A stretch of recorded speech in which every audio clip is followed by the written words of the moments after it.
Pada 15 November 2004, seperti biasa, Peter Porco bangun di pagi hari untuk bekerja di Albany County Courthouse, di mana ia menjabat sebagai asisten hakim. Istrinya, Joan, masih tertidur dengan pulas di sampingnya. Agar tidak membangunkannya, secara perlahan-lahan Peter keluar dari tempat tidurnya untuk memulai rutinitas paginya. Pertama-tama, ia pergi ke kamar mandi untuk menyikat giginya dan menggunakan toilet. Dari sana, Peter pergi ke dapur untuk memasukkan piring kotor di rumahnya ke dalam mesin pencuci piring. Selepas itu, ia menyiapkan bekal makan siang untuk dibawa ke tempat kerja hari itu dan menyelesaikan tugas-tugas rutin lainnya, termasuk menulis cek untuk putranya, Christopher, agar dia dapat membayar tilang parkirnya. Peter kemudian pergi keluar untuk mengambil koran, lalu membawanya ke dalam rumah. Sampai di sini, semuanya terdengar normal. Namun, pagi itu Peter tidak muncul di tempat kerjanya. Karena tidak ada komunikasi dari Peter terkait alasannya tidak masuk kerja, seorang petugas pengadilan dikirim ke rumahnya untuk memeriksa keadaannya. Saat tiba di rumah Peter, petugas itu menemukan pemandangan yang mengerikan.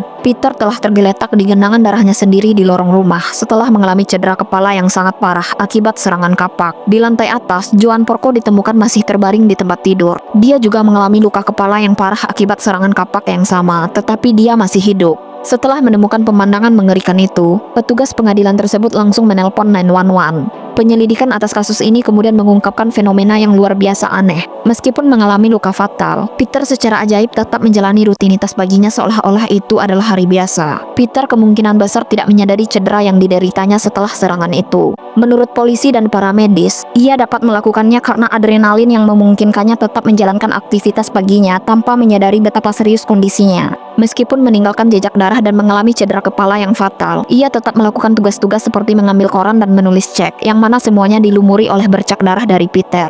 Jejak tangan Peter yang berlumuran darah juga ditemukan di dinding-dinding rumahnya yang memperkuat asumsi kalau Peter tidak menyadari kalau dirinya sedang sekarat. Setelah penyelidikan selesai, Christopher Porco ditetapkan sebagai tersangka pembunuhan orang tuanya sendiri.